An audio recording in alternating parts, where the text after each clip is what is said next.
Nesse vídeo nós vamos falar sobre alojamento, pós-alojamento. O pessoal ficou pedindo muito o que você faz, Luca? Quais são os seus manejos, né? Lembrando você que assiste esse vídeo aí, não existe certo e errado, tá? A gente só faz uns manejos aí que a gente vê que dá resultado. Como é que a gente sabe que dá resultado? Porque a gente conhece produtores que não faz esse manejo, fala, isso não precisa, né? Só que depois do frigir dos ovos, acaba tendo um e outro tipo de problema. Então a gente também já chegou a fazer testes aqui e verificou que vale muito a pena. Por exemplo, questões de sal, uso de sal, né? Cal, né? Como é que vai usar cal, sal, essas questões assim. Por mais que você esteja cansado de ouvir, aí às vezes tu faz a conta, né? Acho que o saquinho de sal aqui para nós está uns R$22, né? Então, por exemplo, aqui eu vou gastar em torno aí de uns R$130 em sal, né? Protocolo preventivo, eu vou gastar 6 sacos de sal aqui para vocês terem uma noção, uns 3 sacos de cal, né? Mas tem um detalhe ali. Por que eu vou economizar cal e sal? Porque, ó, o tanque não está cheio. Se eu tivesse esperado o tanque encher, chegar ao nível, pelo menos mais que a metade, o volume de água seria mais que o dobro. Então aí eu ia ter que dobrar a dose. Se eu deixar ele encher totalmente, eu ia ter que triplicar a dose. Então de 6 sacos eu ia para 12, de 12 ia para 18. Aí eu começo a entender, sim. O produtor fala assim, nossa, mas são 18 sacos de sal, né? Eu já vou gastar R$400 em sal, mais tantos reais em cal. E ponhei 30 mil peixes, né? Então aí começa a doer no bolso, tá? Mas no caso aqui não. Então você pode às vezes aproveitar, quando você está enchendo o seu tanque, você já pode fazer o alojamento e deixar ele enchendo. Aí o teu protocolo de cal e sal, você economiza muito, tá? Porque a cubagem está bem amena. E também se precisar fazer qualquer tratamento, alguma coisa na água, se fosse algo acontecer, você conseguiria resolver mais rapidamente. Então você calcula ali uma cubagem de 2.000, 3.000 cúbicos, né, de água, e você saltar para 11.000 cúbicos de água ele cheio. Então é muita diferença, tá? Então você acaba gastando mais. Então é isso que você tem que começar a entender. Por exemplo, quando a gente fala por metro quadrado, a gente fala por metro quadrado e dava em média ali profundidade 1.2, 1.5, né? Agora a gente já vai ver que é outra realidade, então a gente tem que se atualizar. Mas a gente consegue economizar, né? Então eu vejo muitos produtores que deixam encher seu tanque, daí eu vou alojar. Você está perdendo dinheiro, né? Porque o cal que eu joguei aqui, o sal que eu joguei aqui, ficou aqui. Ela não tem para onde ir essa água, ela vai ficar aqui no tanque. Então vou aproveitar 100% desse material. Que aqui vai demorar no mínimo mais uns 30 dias para encher, né? Para atingir seu ápice do tanque até onde que eu quero deixar. Então vai demorar 30 dias. Então vai ficar ali o cal, o sal, né? Falta usar um calcário ainda, né? Então a gente tem que ir atrás do calcário, colocar um pouco de calcário. E daí a gente vai deixar ele tinindo para o lote. Então foi alojado sábado, né? Então iniciou-se um novo ciclo do juvenil, né? Então foi alojado ali com 60 gramas, em média em torno de 66 mil peixes, tá? Em 5.000 metros quadrados, dando uma média de 13 peixes por metro ali. Mortalidade, né? O pessoal ficou muito espantado, tem uns que já conhecem, já acompanha nós há mais tempo, sabe que, por exemplo, a gente faz transferência a granel, né? A granel é o seco, para você entender. Então às vezes as pessoas não entendem, né? Eu vou ter que virar um pouco por causa do vento, só por causa do vento, não ficar batendo muito, né? Aí a questão é o seguinte, né? Onde é que eu estava agora? Help! Cal, sal, tal. Calcário. Calcário, não, tinha falado outra coisa. Eu ia falar outra coisa, aí eu vi que o vento começou a bater, vai dar eco aqui no microfone. Você que vem chegando aí, tiver alguma pergunta, uma dúvida, vai falando aí. O tempo tá para chuva aqui, né? Chove, não molha, né? Tá essa questão aí. Então, por exemplo, você acaba economizando muito, né? 3.000 cúbicos de água para 11.000 cúbicos de água, vai demorar em torno de 30, 40 dias, né? E eu ponhei 13 peixinhos por metro, né? Aí, tava falando a questão de transferência a seco. Lucas, isso judia do peixe? Não, muito pelo contrário. Só que você tem que entender o que acontece com a tilápia. Você tem que observar ela. Se você tirar a tilápia fora da água, as brancas se fecham, produz muito muco e ela consegue ainda respirar fora da água por muito tempo. Só que qual a questão? O peixe não pode secar. E você também não pode fazer uma camada de 1 metro de juvenil em cima do outro, porque vai morrer amacetado debaixo, que é muita pressão, né? Então fazer camadinhas pequenas assim é tranquilamente. Só não pode deixar secar. Ah, coloquei e vou jogar água em cima. Não faça isso, daí você termina de matar o peixe. Então você transportou, ponhou ele a granel, não joga água, nada, deixa só o muco dele mesmo, tá? Então o que a gente acabou fazendo? A gente pegou, aplicou sal, né, antes de começar a mexer nele. E depois fizemos a transferência. Mortalidade, pelo que a gente contou, pelo que eu contei aqui, deu em torno de 200 peixes mortos. De 66 mil, em torno de 200 peixes mortos. Por que morreu tanto? Você sabe por que morreu tanto? Porque foi secado, foi feito a rapa. Então esses 200 que morreu ali, 150 está ligado ao rapa. Então é aquela lama, ele demora muito para tirar, né? Acaba atrasando muito, então o peixe fica esperando um pouco para ser transportado a mais do tempo e aí acaba tendo um pouquinho de mortalidade, tá? Para mim já é um pouquinho a mais. Geralmente os transportes a seco que a gente fez aqui, olha, se morrer 20 peixes é muito, tá? É aqueles 20 peixes que acaba sendo esmagado, você acaba pisando em cima sem querer, né? Tem aquela questão ali, acaba se judiando na rede um pouquinho. Então, a tilápia, por exemplo, você só tem que entender o seguinte: você tirou ela para fora da água, ela começa a produzir muco e ela consegue respirar fora da água, tá? Então, quando é dentro da propriedade, você pode fazer a transferência a seco, não tem problema nenhum. Só que você tem que ter o cuidado, você não vai fazer na hora do meio-dia, né? Então, tenta sempre o mais cedo possível pela manhã, por questão do sol e não secar, tá? Então, funciona, não judia do animal. O que judia da tilápia, vocês têm que entender. Você imagina o seguinte: tiramos da areia e levantamos ela. Ela entra em modo sobrevivência e emergência das brancas. Ela continua respirando lá, ela consegue. Você pesou, você joga ela dentro da água de novo, e daí você tira de novo e joga de novo. Isso que causa muito estresse na tilápia. É isso que a gente aprendeu aqui nos cultivos aqui que a gente teve. Então o que judia a tilápia, você tirar da água, põe da água, tirar da água, põe da água. Então isso tem que cuidar o máximo possível. Tirou da água, põe na caixa de transporte, né?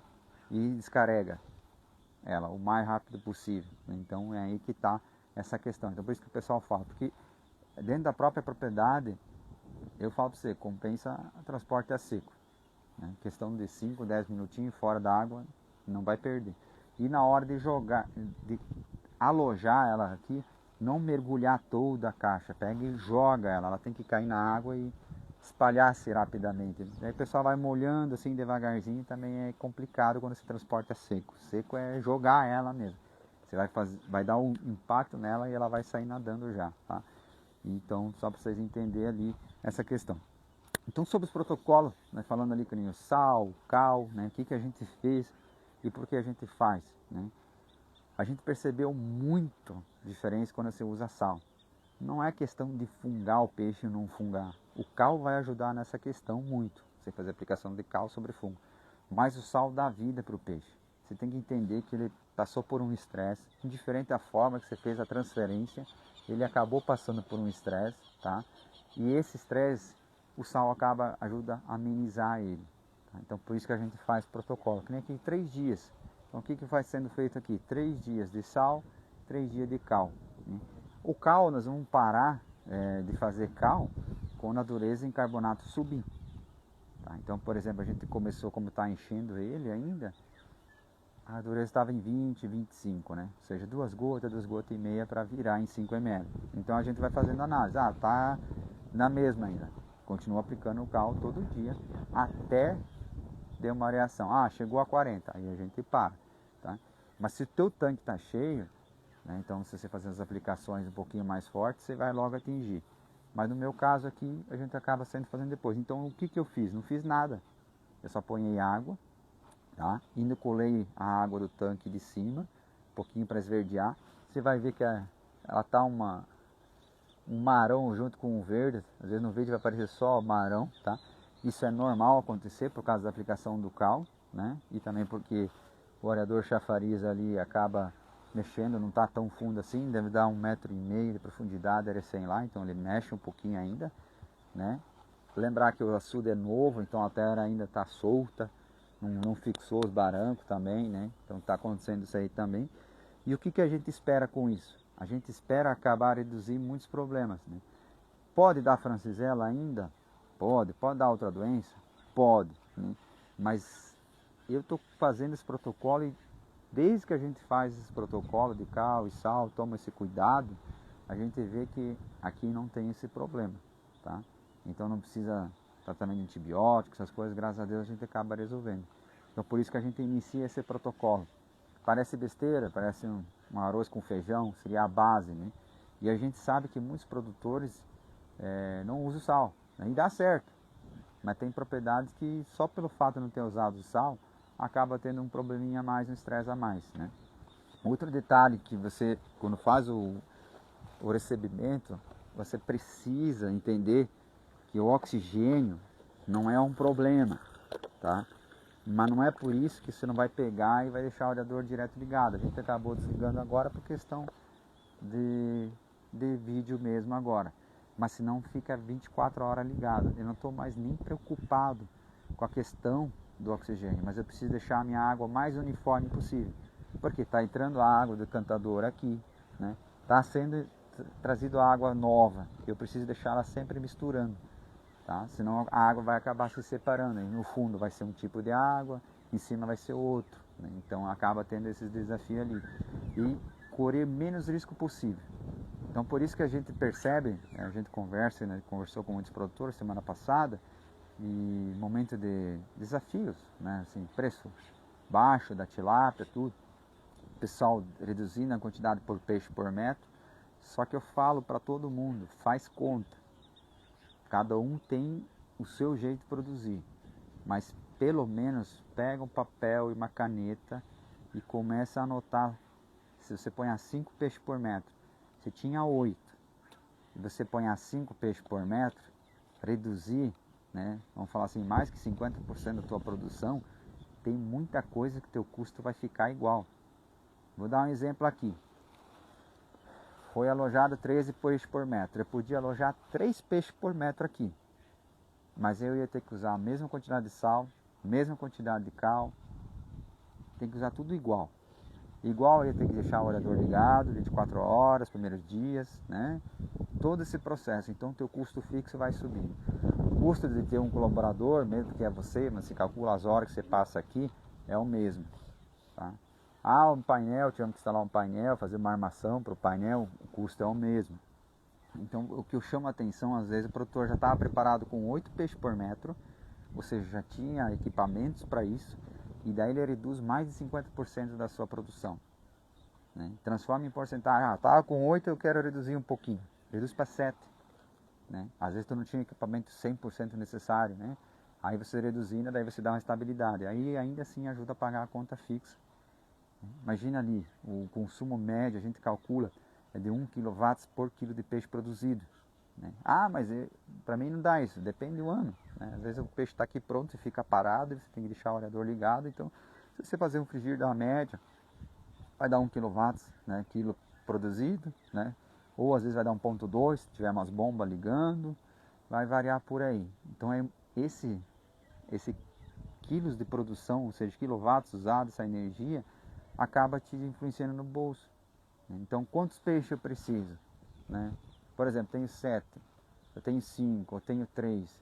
À noite você vai ter que deixar o radiador ligado igual, daí aquele quilowatts, daí o teu custo por quilo, às vezes acaba subindo os quilowatts, tá?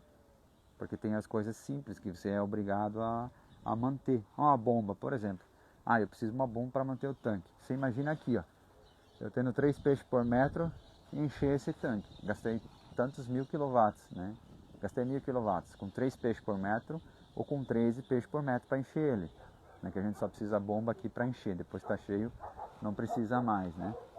Então você vai entendendo as diferenças de custo fixo. Você precisa ter essa noção, né? Às vezes, mas é uma crise, não sei o que vai dar. Geralmente funciona assim. Nos mundos empresarial, a gente brinca, a gente fala assim, o que é um peido para quem está cagado? Se vai dar merda 5 peixes por metro, 7 peixes por metro, vai dar merda igual. Se você pegar o frigir dos ovos, você vai entender. Ah, Lucas, o peixe, vamos supor que Ele vai dar uma melhoradinha, mas não vai muito, vai ficar em 7,50, né? Vamos supor que ficaria em 7,50 o peixe. Fiz aqui meu cálculo, me sobrou 50 centavos. Beleza, sobrou 50 centavos por quilo de peixe. Eu tenho 5 peixes por metro, sobrou 2,50. E se eu tiver 7 peixes por metro? Deu 3,50, deu R$1 a mais por metro. Você ganhou 50%, 33% praticamente da sua produção igual, porque teu custo fixo era o mesmo, você tinha tudo projetado, estava lá, tua parte elétrica estava feita, estava tudo pronto. A única diferença que eu vejo, você está com 5 peixes por metro, vou ir para 7. Aí você tem que fazer outro tipo de cálculo, mas eu vejo muito produtor que já estava a 8 e estão reduzindo. Aí é questão assim iracional que eu falo, não existe certo e errado, né? Tá tudo bem, mas no frigir das ovas pode acontecer o seguinte: e se der um boa, vamos falar assim, graças a Deus o Lucas estava errado e eu vendi meu peixe a R$8, sobrou R$1, então de R$5 foi para R$7, aí você recupera o prejuízo desse ano, né? Você imagina a lavoura, soja, o cara fala assim, não, esse ano está em crise, eu não vou pegar a melhor variedade, vou pegar uma meia boca, não vou investir. Não é assim que funciona, a lavoura sempre deu vários tombos, né? Tombos no sentido, saiu de uma seca, entrou na outra seca, aí colheu bem, aí veio o preço ruim, né? Porque ela sempre quis produzir o máximo que era possível. Tá? Eu chamo essa atenção porque eu visito as propriedades, o pessoal acaba, a gente sabe, né? As notícias acabam te desanimando. Mas uma coisa, se você parar para pensar, acompanha o mercado hoje, frigoríficos procurando peixe, procura de peixe. O preço não mudou muito não, tá? Já digo para vocês que a gente sabe. Só que está ocorrendo uma procura de peixe. Estados Unidos meteu a taxação, falam-se que foi cortada a exportação. E ainda estão procurando peixe? A lógica do mercado não é contrário? Devia todo mundo estar parando de comprar peixe? Por que o pessoal está correndo atrás de peixe? Para e pensa. As notícias falam, não, agora acabou. E está acontecendo ao contrário. Frigorífico abatendo cada vez mais, aumentando, não conseguindo dar quase sequência na sua produção. Totalmente atípico, né? A gente conversa com os parceiros frigoríficos, falam que nunca no ano foi tão bom, né? Que foi bom no sentido assim, ficou-se estável, né? Não parou o frigorífico, estava ali, diminuiu sim, saiu, diminuiu um pouco o abate, diminuiu 30% e agora já está subindo, voltando a quase 100% da capacidade do abate. E a taxação veio e diz que não está mais exportando. Onde é que está indo esse filé? O que aconteceu? Entende? Se você ficar preso na notícia, você, não, vou parar de produzir. Será que é o momento disso? Não sei, né? Só que eu falo assim, eu vou continuar produzindo. Eu sei que a tendência, a lógica de qualquer produto a nível mundial tem que aumentar a produção porque a margem vai ser reduzida. Ou seja, se antigamente conseguia tirar R$2 o quilo do peixe, pode ser que isso nunca mais volte. Pode ser, limpo, nunca mais volta. Só que antigamente você produzia só 5 kg por metro. Hoje tem tecnologia, tranquilamente você produzir 10 kg por metro. E eu ganho R$1,50 só no quilo. Então está faturando R$15 por metro. E antigamente você faturava R$10 o metro. Então se a pessoa ficar olhando só por unidade, ela desanima. Mas se ela entender que houve uma evolução na piscicultura, ela consegue tirar mais reais por metro quadrado, aí ela fala, oh, tá me dando mais dinheiro hoje do que há uns anos atrás, que não tinha tecnologia para produzir mais que 5 kg por metro quadrado. Né? Hoje já tem até mais, né? 150 toneladas por hectare. Né? A minha meta é chegar a isso aí, 150 toneladas por hectare, 165, porque eu já produzi. Escalas menores, claro, mas agora estou ampliando a escala e vamos ver onde é que vai dar, né? Aí você imagina, 10, 15 peixes por metro. Ah, Lucas, tu por peixe está tirando menos, sim, mas por metro quadrado eu tiro mais que você. Tem seus riscos? Tem, com certeza. Lavoura também é assim, frango também é assim, porco também é assim. Tudo é assim. Então é irracional você não querer se atualizar. Então eu chamo a atenção de você, porque a gente diz o produtor, ele se desanima, eu vou fazer como era antigamente, há uns 7 anos atrás, eu ponho 5 peixes por metro, aí vai ficar mais fácil. Eu garanto para você que ainda vai dar doença na sua piscicultura. Eu vou dar um exemplo, né? Porco.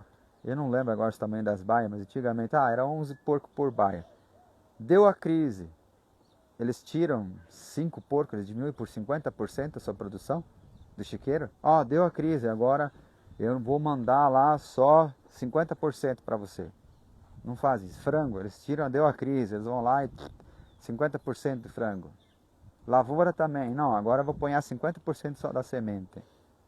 Ninguém faz isso, só o produtor faz isso, de tilápia. Vocês entendem como é que está a situação, como é que a gente não está acompanhando os mercados? É irracional. Então, a lógica, não estou dizendo que existe certo e errado, mas a lógica é você analisar os outros produtos sendo produzidos de formas animais, ou que precise de tempo, que seja natural, natureza, não segue essa lógica da tilápia. Muito pelo contrário, sempre aumentando a produção e diminuindo por peixe. Então você vai perder cada vez, a lógica é sempre diminuir seu lucro por peixe, mas aumentar por metro quadrado. Essa é a lógica. Soja também, por exemplo, por saca diminuíram a margem de lucro. Mas antigamente eu lembro, nossa, para colher 100 sacos de soja, meu Deus do céu, era um ano magnífico. Foi para 120, nossa senhora, chegou a 150, nem acreditamos. Não, isso é mentira, isso deve estar faltando. Emendaram terra e diminuíram, né? Era para ser 2 alqueires, fazem 1 alqueire e meio, só fala que é. Não é, hoje é 250 sacos por alqueire e tá ali. Mas por saca diminuiu o lucro, tá? Então só para vocês aí que acompanham, é o mercado, não tem o que fazer, eu que estou falando isso, não, eu só estou analisando todos os mercados de produção e todos seguiram essa linha de raciocínio. Então a tilápia vai ser a mesma linha, não tem como, porque ela virou uma commodity, é essa linha, mais gente vai produzir e vai dando menos lucro por peixe, aí vem, né, Tigrinho? Aí vem o Tigrinho e fala assim, tudo certo, né? Então tá bom. Aí, para você não desanimar e procurar atrás novas tecnologias, formas, manejos, né? Por exemplo, alojando 13 peixes por metro aqui, eu não posso correr o risco assim e não fazer um protocolo. O que eu vou fazer se eu não fazer um protocolo? Depois ficou doente, fala, meu Deus, e o prejuízo, né? Nessa época do ano. Então, a gente tenta reduzir os máximos de lucro. É que nem um produtor de soja. Ele aplica fungicida mesmo não tendo nenhum fungo no ar, né? Não tem nenhuma infestação. Mas ele aplica igual com o protocolo. Então o sal e o cal é a mesma coisa. Pode ser que nunca ia dar nenhum problema, mas basta uma vez dar um problema no teu lote, você já sabe que podia ter feito esse protocolo, às vezes o resto da vida aí, que ia ser mais fácil. Se tiver alguma pergunta, alguma dúvida aí, fica à vontade em fazer a pergunta. Então as perguntas pessoal, como ter menos mortalidade? É simples, fazendo esses pequenos protocolos, põe a sal antes de mexer no peixe, depois aqui continua, cuida para não encher tanto o tanque de água, claro, né? Se o tanque for raso de 1,5 metro, então você vai precisar encher o tanque, não tem jeito, né? Que nem eram os nossos antigamente, então a gente sabe como é que é, tem que estar praticamente cheio. Mas se o tanque é fundo, que a gente sabe, como esse produtor já está fazendo um tanque mais fundo, que nem os nossos aqui, então não se preocupe em encher ele, às vezes na metade, 30%, já é o suficiente aí para você começar a alojar. E lembre-se, você vai ganhar dinheiro com isso, você vai economizar e aí vai acabar ajudando a tilápia, né? Porque uma coisa vocês têm que imaginar é o seguinte, como o tanque está enchendo, mesmo que eu não estou renovando a água, eu estou acrescentando água, muda toda a lógica do que eu estar renovando. Renovando é você põe uma água aqui e sai outra ali. Então eu põe uma coisa e tiro outra coisa, né? Aqui não, se a água está boa, eu só estou acrescentando água, ela não vai embora. Ela continua contaminando, abre aspas, se proliferando e se multiplicando e dominando essa água de renovação. Então por isso que dá um resultado muito melhor do que você pegar e fazer uma renovação. Então você vai acrescentando água, você vai ver que a dureza em carbonato acaba durando mais, você vê que o fitoplâncton começa a produzir, assim conforme vai dando ambiência. Só para nós essa semana, por exemplo, não ficou muito legal, era para ser mais sol, agora parece que a semana inteira ficar meio nublado. Então vai ter esses cuidados ali que o pessoal não fez transferência semana passada, olhando um pouco a previsão. Eu já não olhei um pouco a previsão, não minto para você, mas igual ia fazer a transferência, porque depende de equipe para fazer isso, né, terceirizado. Ele tinha tempo sábado-feira, né? O clima estava bom, quente, tá bom. Mas hoje seria um clima ideal para fazer transferência aqui. Tempo mais cagado, que a gente fala assim, brincando, né? Tá com nublado, seria muito melhor do que sábado, né?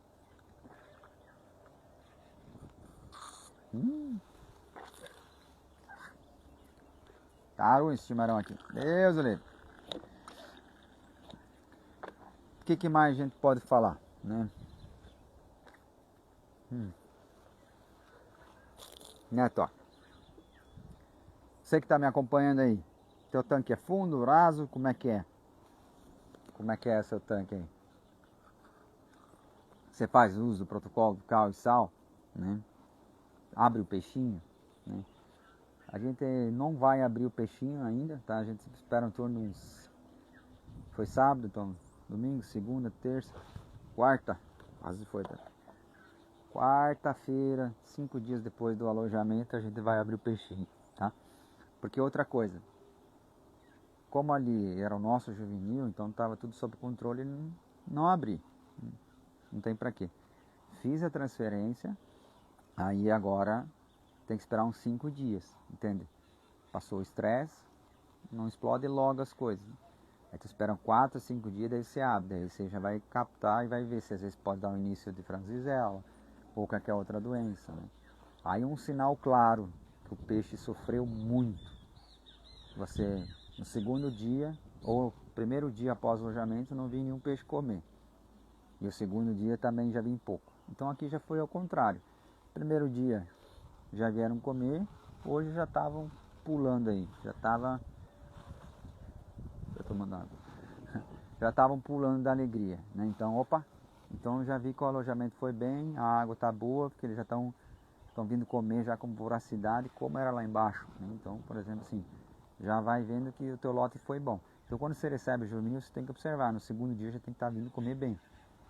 Se caso ele veio meio judiado, sofreu muito, aí vai dar no terceiro dia, quarto dia, aí você já tem a tendência de ficar mais esperto. Que se ele não veio comer, então quer dizer que ele está sofrendo. Sofreu e está sofrendo e está se recuperando de algum estresse. Aí no quinto dia vai ler minha boca, aí você vai fazer abrir ele, ver o baço, vai ver como é que tá. Aí você já às vezes pode pegar o início de francisella, que é bem comum nessa época do ano, a transferência é normal, né? Aí você já vai pegar, já entra com tratamento, tá? Por isso que se abrir logo, né? Você pode, por exemplo, quando vem juvinho de fora, você abre ele logo, porque veio de fora, então você não sabe como é que veio, tá? Então não está na tua propriedade, você tem que abrir ele, porque às vezes já pode vir com a francisella se iniciando, né? Aí você já entra logo com tratamento e resolve o problema, né? E quando é dentro da tua propriedade, você vai ter que aguardar um pouquinho, né? Você não estava morando o peixe, está tudo certinho, vem, traz aqui, espera 5 dias, daí você pega e abre o peixe, aí você vai verificar como é que tá.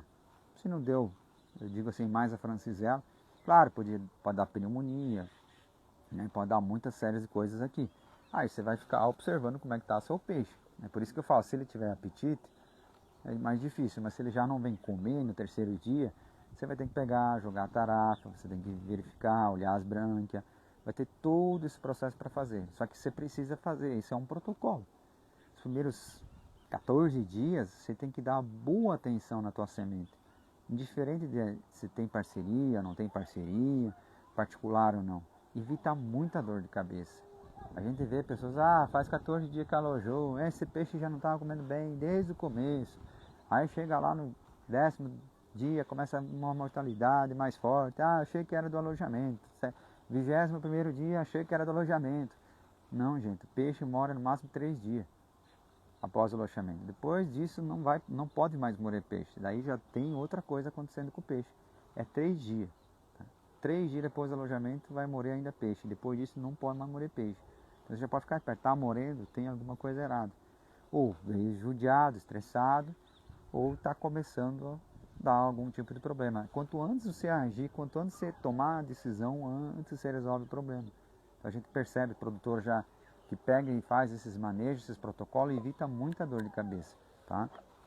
Não tem como produzir hoje se você não se tecnificar. É algo difícil de fazer? Não, não é difícil.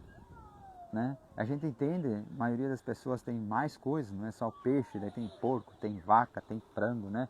Tem várias coisas ali envolvidas. Só que daí fala assim, ah, não deu tempo. Eu entendo você que não deu tempo. Só que quando começa a morrer um monte de peixe, você acha tempo. Né? E daí já dá prejuízo no bolso. Né?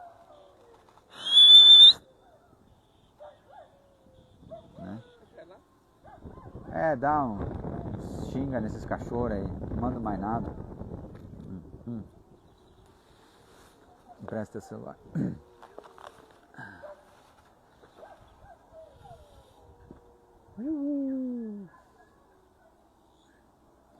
E é assim que a gente vai levando a vida, né? Então se você tiver uma pergunta ali, fazer a ideia da live é justamente mais falar os manejos que a gente acabou fazendo, né? E mostrar para você, e no correr da semana a gente vai, assim que possível, mostrar. E você que vai na IFC, né? Então aproveite, vai na IFC, sempre tem que ter mais conhecimento, tá? Às vezes eu sei que é ruim, transtorno, né? Acaba gerando muito transtorno, mas vale a pena, tá? Ah, Lucas, mas as empresas sempre são as mesmas. Nem sempre, às vezes muda uma e outra, né? Só que você tem que ir pelas pessoas que estão lá. Às vezes uma pessoa vai te dar uma ideia que muda toda a rota da sua vida, né? Então, por exemplo, nós fomos ali em Maripá, né? No seminário, e reencontramos um amigo lá. E eu lembro dele, né? São muitos anos atrás. Na época ainda eu trabalhava com vaca leiteira, né? Vendia ordenhadeiras, equipamentos, né? E eu visitei aquela propriedade. Daí ele queria fazer um investimento, uma sala de ordenha melhor, já tinha, né? Aí eu fui lá, fiz esse investimento, né? Fiz investimento não, fui lá, conversei com ele, pedi para ele, né? Ele fazia queijo artesanal na época. Aí eu só dei essa ideia para ele, mas nunca tinha passado na vida dele essa ideia. Eu só falei assim para ele, tá, mas por que você não compra o leite? Porque queijo, né? Você pode fazer mais queijo, faz num dia da semana e você faz o queijo, né? Não era melhor? Qual o manejo correto para tanque de tilápia em pesqueiro? Pesqueiros Oliveiras, não muda assim o manejo para pesqueiro, mas eu entendo, né? O que vocês têm que cuidar no pesqueiro, geralmente, não digo todos, mas a grande maioria não mexe a água, não tem uma agitação. Porque geralmente em pesqueiro você tem menos densidade por metro, né? Tem mais misturas de peixes, né? E o que acontece? Não é por falta de oxigênio, né? Mas sim pela separação das águas. Então, o que eu recomendo a um pesqueiro? Né? Depende do tamanho dos tanques, às vezes tem tanques de 1.000, 2.000 metros, né? São pequenos tanques, né? Tem um areador chafariz, né? Aquele de meio CV ou de 1 CV, para você ligar e agitar a água. Ah, por exemplo, no final de semana que o pesque pague que tem, né? Funciona melhor. Esses dias, beleza, deixa o areador desligado, porque daí você está faturando, vamos falar assim, né? Mas de segunda a sexta, vamos supor, aí você deixa ele ligado, deixa a água misturando. A gente percebe assim, pesqueiro às vezes tem muito problema. Porque vocês têm que entender uma coisa. Não sei, provavelmente deve estar ligado à aração, genética um pouco, mas a forma que a aração vai sendo feita, né? E, por exemplo, lá em Cuiabá, praticamente se torna impossível, né, você produzir peixe sem o uso de areador, né? Nem que seja só para agitar o tanque, né? Tanque enorme, 600 metros de comprimento por 100 de largura, então você imagina, se torna um mar aberto. Ele podia fazer um tanque muito maior, podia fazer uma represa que a gente fala, mas já separado. Mas tem que ter areadores, porque senão não consegue produzir. Produzir o quê? De uma forma sustentável, uma forma contínua. Então, por exemplo, põe areador, nem é por tanto incorporar oxigênio. Incorpora um pouco, sim, mas ele não consegue fazer que nem nós fazemos com a tilápia aqui. Põe 10, 20 areador aqui e nós conseguimos subir o oxigênio. Lá é muito volume de água e pressão atmosférica, temperatura ambiente totalmente fora da curva, né? E aí não consegue fazer essa incorporação com essa tecnologia de areador. Então usado mais para simplesmente agitar a água e ter um pouquinho de incorporação. Mas entende, produz, dá em torno de 10 mil quilos por hectare, né?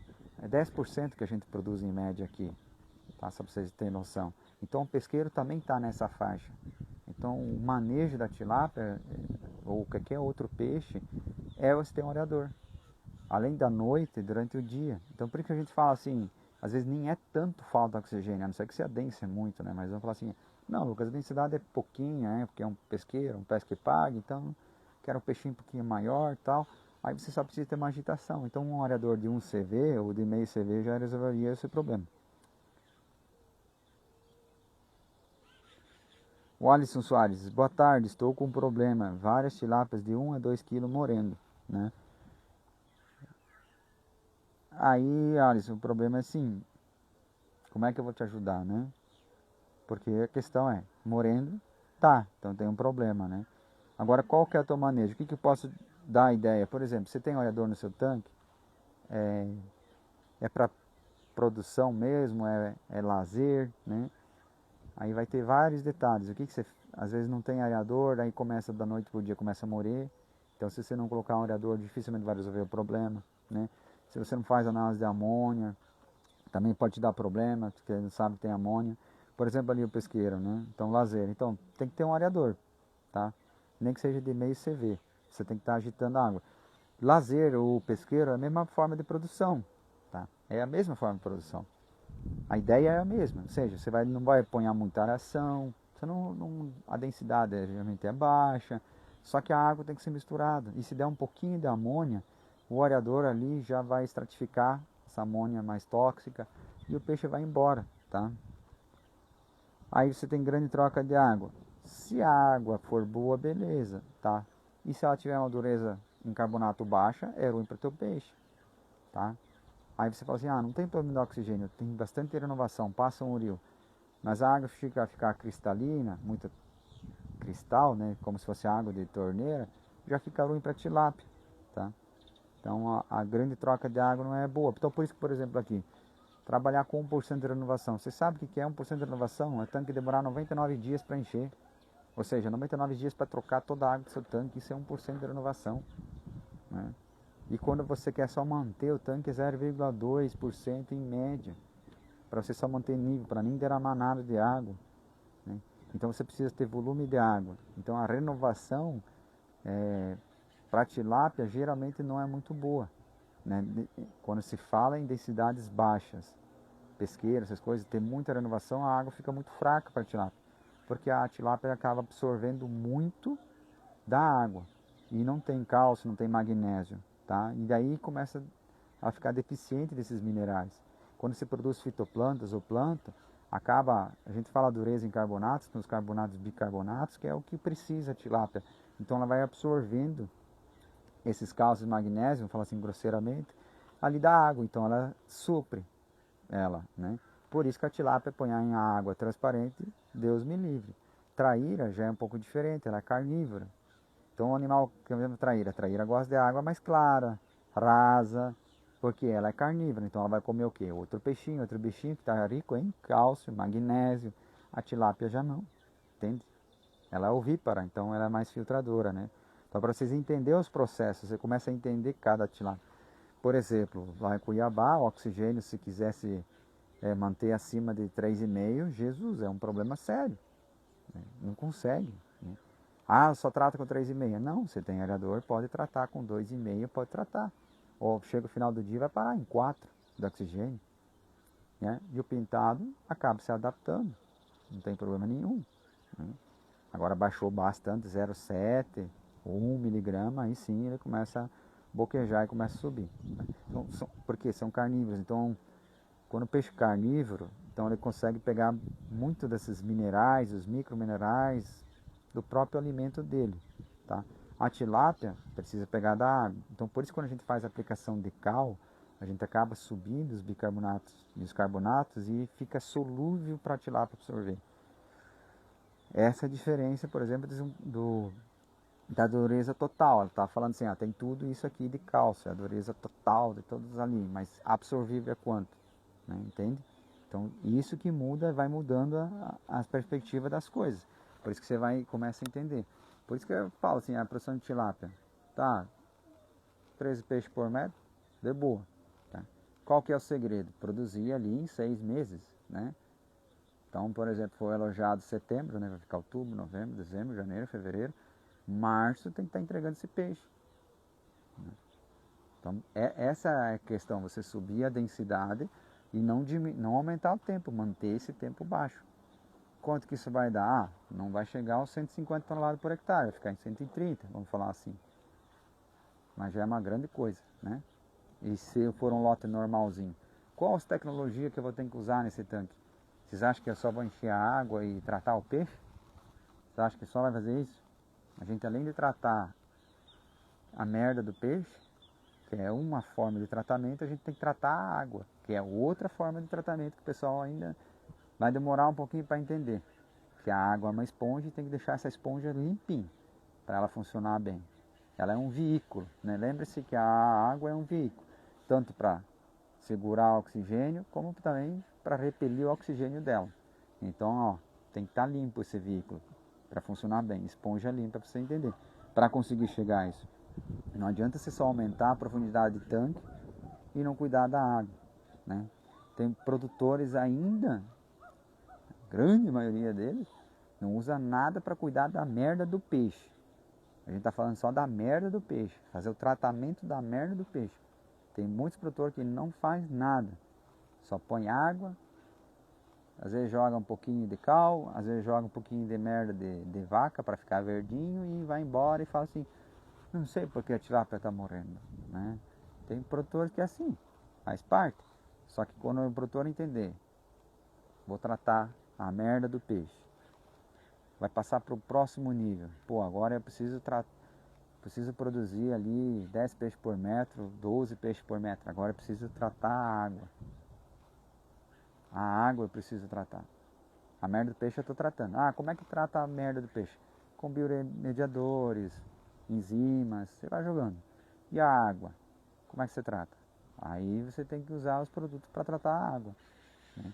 Por exemplo, o calcário vai usar mais para tratar a água do que para qualquer outra coisa, né? Agora vem assim, quantidade de calcário necessária. Aí os estudos vão mostrar. Então por isso que antigamente falava-se muito em calcário, né? Qual a média do pH dos seus tanques que você mantém? Lucas, show de bola essa pergunta. Amei essa pergunta. A média fica em 8 para mais, tá?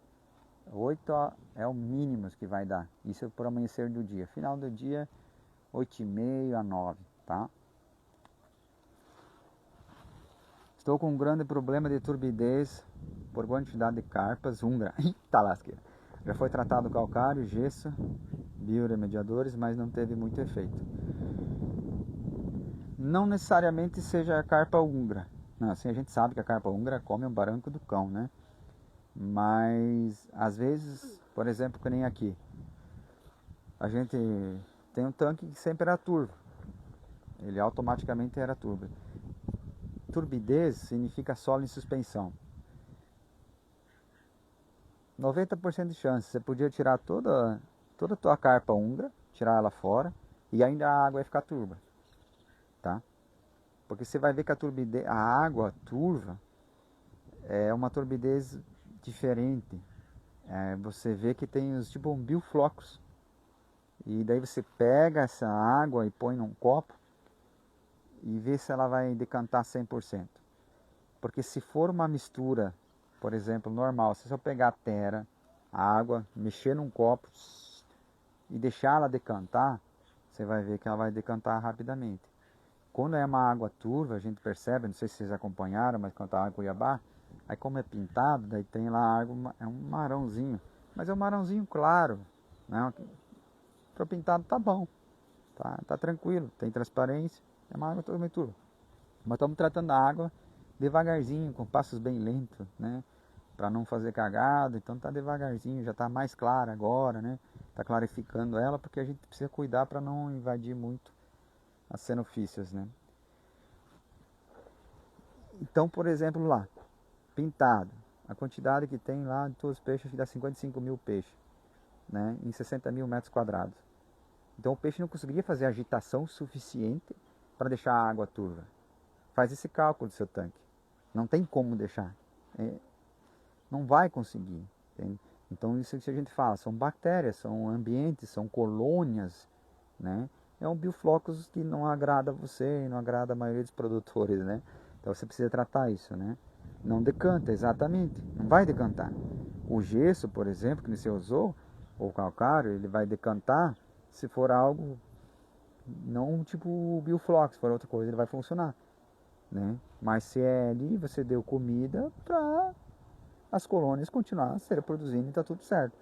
Então, o que acontece? Vou te dar a dica. Você tem que tratar a água. Para ocorrer a clarificação, tem que tratar exatamente a água. Então, vamos falar assim, palavra bem grosseira para você, seria assim, a tua esponja, que seria a água, está suja. É um dos primeiros sinais. Daí ela não consegue mais fazer a troca. Aí, por exemplo, uma troca para quê? Para um fitoplâncton, essas coisas assim. Mas daí, por exemplo, eu acredito que você não tenha muitos areadores, né? Que a gente ajuda muito essa questão aqui, que nem quando tem muitas tilápia por metro, a gente colocou muito areador, tanque raso, os próprios areadores chafariz acaba causando a turbidez na água. Eles começam criando a turbidez, atrapalha o fitoplâncton, daí o fitoplâncton começa a morrer, porque não tem iluminação, aí surge as colônias, né? Aí depois tu desliga o areador, você não consegue mais desligar porque não tem mais fitoplâncton, é um processo que acaba ocorrendo, tá? Mas no teu caso acredito que não, seja só do tanque. Então imagine o seguinte, aí você vai jogando as coisas, não consegue.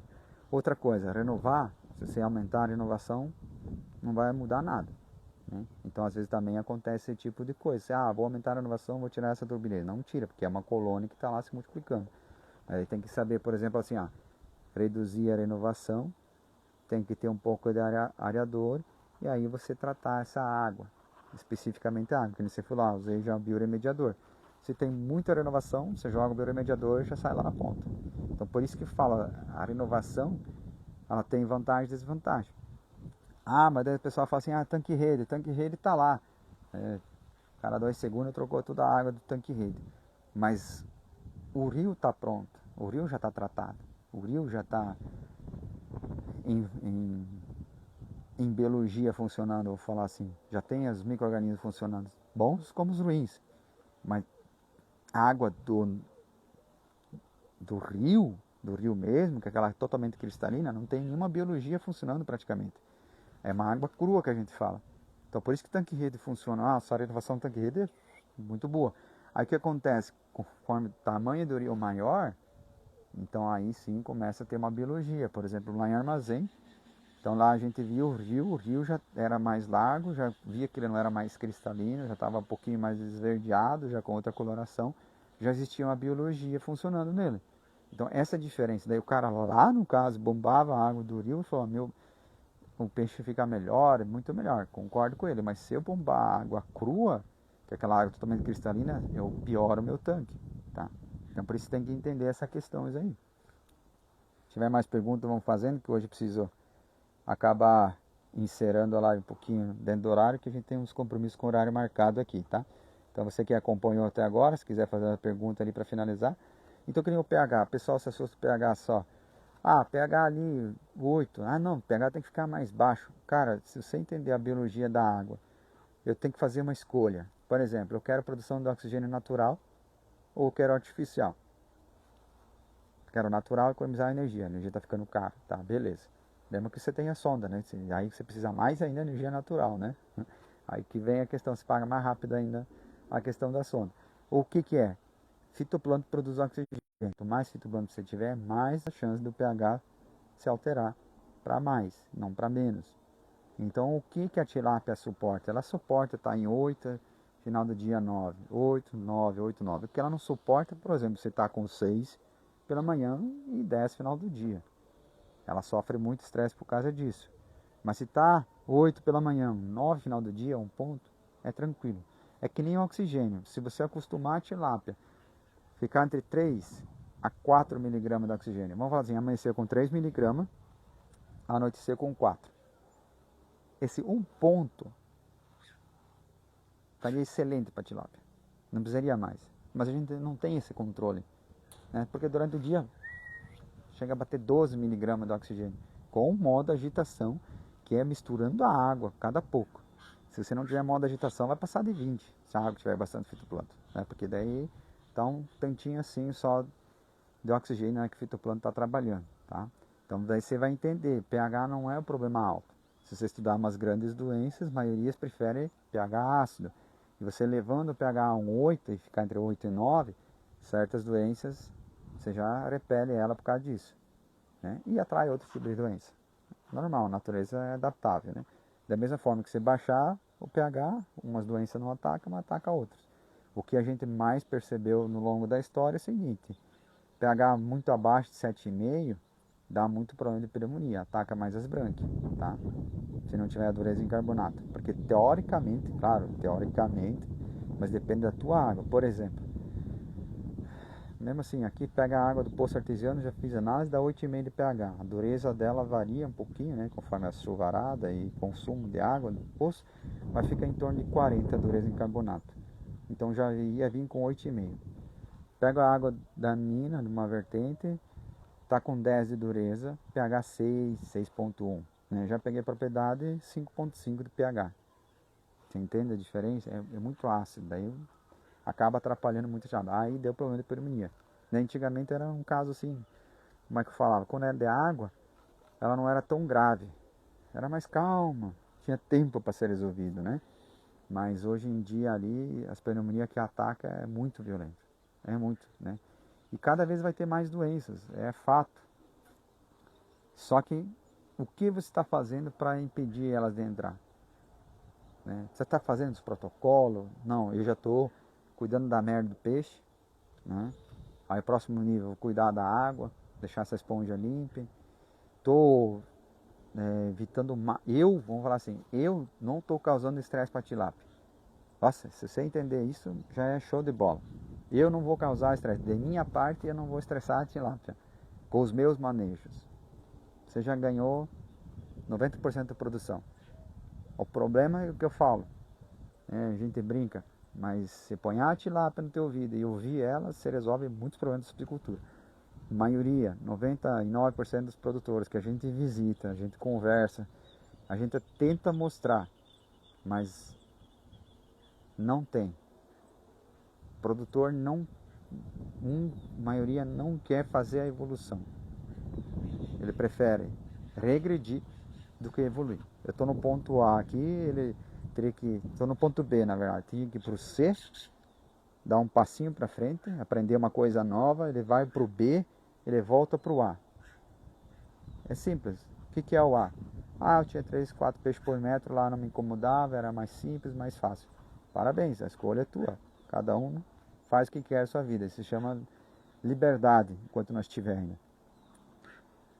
E do B para o C, tem que fazer um investimento. Às vezes nem é financeiro.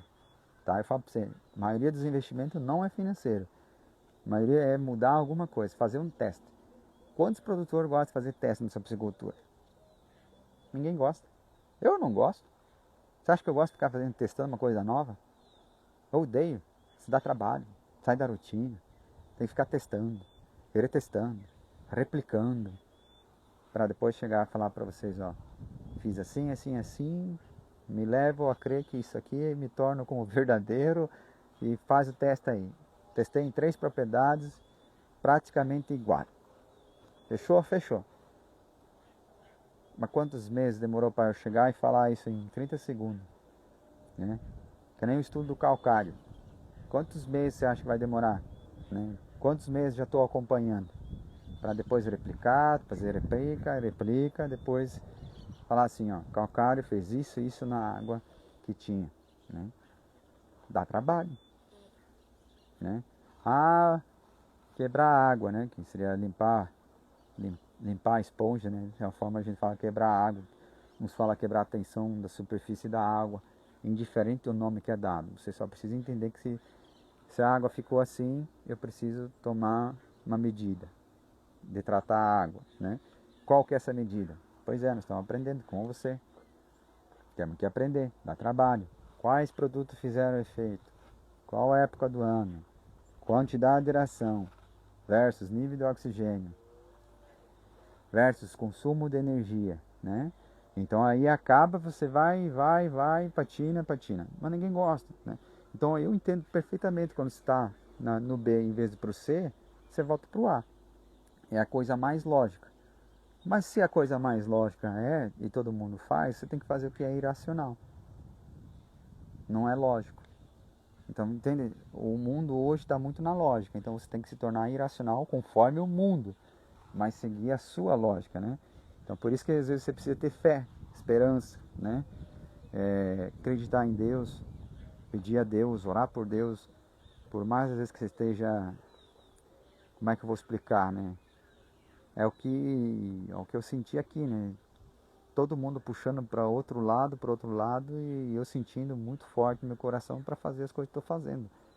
E falei, então vamos, né? E chega um momento que você tem dúvida, mas você sempre tem que conversar com Deus. E precisa ter paciência. Estou lendo, passei o Velho Testamento, já estou lendo o Novo Testamento, aí está em Mateus. Está escrito muito bem claro na Bíblia, né? Assim, palavras da forma que eu interpreto, claro, a escrita não é original do jeito que eu falar, mas tudo que ele for pedido será dado. Se você pedir, ele vai te dar. Só que não diz em qual tempo, né? Ou seja, você pediu hoje, vai vir daqui a 1 minuto, 2 horas, 1 hora, 1 semana. Não fala quando, mas só fala e deixa muito bem claro que vai ganhar, né? Para palavras mais simples, tudo que você pedir você vai ganhar, desde que seja do coração, né? Porque para comunicar com o nosso Deus precisa do coração, não da mente. Que o coração fala o que quer, que realmente quer. A mente fala que foi influenciado a falar, vamos falar assim, tá? Então por isso que tudo que pedir a Deus é lhe dado do coração. Só que, vamos falar assim, que nem se assiste a série Os Escolhidos, ou The Chosen, né? A tradução é Os Escolhidos, é logo, né? Então vai ser logo. Enfim, vou conseguir vender meu lote com 11 meses e média 2 kg. Seguindo toda a tua dica de manejo, somente agradecer por todo o compartilhamento do teu conhecimento. Obrigado, Augusto. Fico muito feliz de ter conseguido colocar em prática. E mais feliz ainda que está conseguindo entregar seus peixes e vender, né? Por isso que eu falo, ó, o mercado tá estranho. Você já para pensar, agora que teria que não conseguir vender, você está começando a vender, né? Quando nós deveríamos conseguir vender, nós não estávamos conseguindo vender, né? Então é bem tranquilo ali, né? Então essa é a parte. Após que você fez bastante oração, Augusto, né? Daí pediu a Deus, começou a orar, que a gente só acredita em Deus no momento mais difícil de nossas vidas, né? Falo por mim, tá? Então quando acontece um pepino maior, ou quando você fica em dúvida, ou fica angustiado, daí você começa a pedir a Deus e começa a pedir mesmo de coração e orar, né?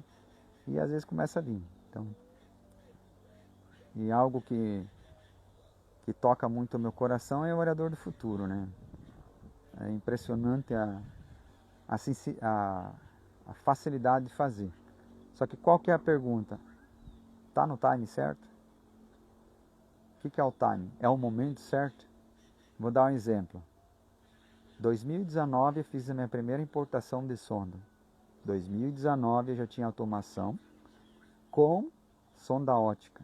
Eu tenho essa sonda funcionando até hoje.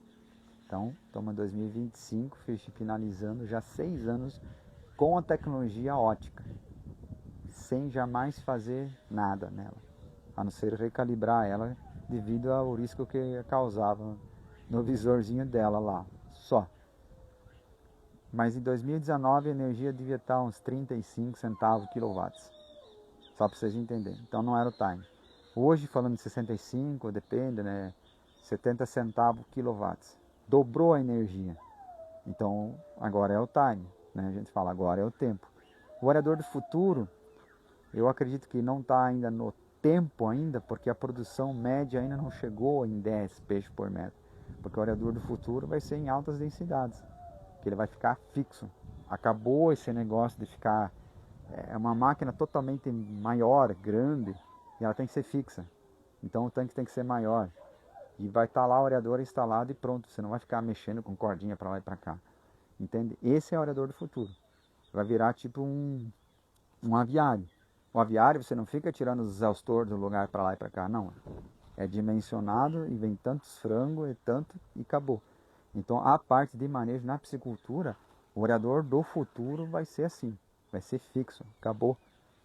Por causa que a diminuição de custo vai ser nisso. Máquinas maiores, sistemas de incorporação do oxigênio totalmente diferenciado, né, que vai proporcionar a 100% de saturação, que a gente tanto quer. Por exemplo, o areador chafariz de pá, ele não atinge 100% de saturação no movimento da água. Então ele tem que dar várias voltas, vamos falar assim, ele tem que bater a água várias vezes para conseguir isso, mas ele vai atingir, você entendeu? Por exemplo, o chafariz jogou a água para cima, caiu, ela não atingiu 100% de saturação. A tecnologia é ineficiente, ela jogou, acrescentou 20% de saturação. Ou seja, o ambiente fala 100% e acrescentou 20%, sobrou 80% de saturação para incorporar. Então o areador do futuro é essa jogada aqui. Aí se torna assim economicamente viável, né? Só para vocês entenderem. É o spoiler do futuro, tá? Então a gente sabe que vem muita coisa boa para lá. Então, claro, segue seu coração, faz oração, pede para Deus o que você é para fazer ou não, né? Então a gente tomou muitas decisões acreditando em Deus e vamos continuar acreditando, né? E quando vai seguindo a orientação dele, você vai entendendo, fala assim, mas agora é loucura fazer isso, né? E aí vai e fala, não, agora é a hora. Daí você vai lá e fala, meu Deus, né? É que nem, por exemplo, o compartilhamento de tecnologia, né? Trazendo esse sistema de automação dos areadores para você de uma forma barata. Mas por quê? Porque a gente conseguiu achar um meio de todo mundo se ajudar. Então, precisamos ajudar o próximo. Esse é um compartilhamento de tecnologia. Não é, por exemplo, como é que eu vou explicar? Só compartilhar verbalmente, né? Ajuda muito, mas você vai ter que pôr em prática, né? Então, o compartilhamento, por exemplo, da automação dos areadores, além de compartilhar, você tem ali na sua propriedade mesmo, né? Então, o pessoal está gostando muito do projeto, está vendo, está funcionando e está feliz da vida, né? Porque não é só esse tipo de compartilhamento. Isso é uma coisa que vem. E qual é a outra coisa que vem por trás? Por isso que eu falo, o produtor saiu do B, está indo para o C.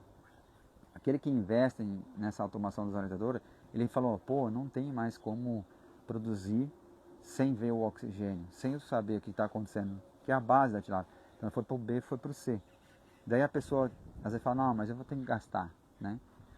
Gastar ali, vamos falar, 1.000 e poucos quilos de peixe, tá? Ou 13.800 kW, né? Então, em menos de um lote, a gente estava calculando, né? Tanque de 1 hectare, não dá um lote, o sistema vai ser pago. Se ele não pagou na economia de energia, ele ganhou na conversão alimentar. Não tem, é um lote que já está pago. É absurdo, porque a energia está cara, entende? Então, 13.800 kW é muito barato, porque você economizar isso num tanque de 1 hectare. É muito fácil economizar isso, entende? Aí às vezes o cara fala assim, não deu 13 mil de economia, deu uns 7.000 kW só de economia, só deu a metade ali pelo que eu estou vendo. Aí pede quantos dias antes você entregou o peixe? Ah, deu uns 30 dias mais rápido. Como é que ficou a conversão? Ah, baixou 100 gramas, né? Tava 1.5, foi para 1.4. Só porque você estava controlando, você não, vamos falar assim, você delegou alguém para controlar o oxigênio do seu tanque. O problema hoje sim é o seguinte, a gente quer controlar o oxigênio do tanque e a gente não está 24 horas conectado à água. Então não faz sentido. Então você precisa pegar, indiferente à marca, você fazer a automação nos seus areadores para ele falar assim, ó, precisa de oxigênio, estou ligando o areador para você. E eu não estou olhando a conta de energia. Eu estou olhando o oxigênio se precisa ou não precisa. Nós, produtores, vamos olhar lá assim, já deu 5 mil reais de conta de energia. Não. Tem 5 areadores ligados, vamos lá desligar um. Tem que economizar. Não, temos que economizar. Assim nós controlamos o oxigênio no nosso tanque. Quando a gente delega a função a gente sabe que ele acaba fazendo o principal.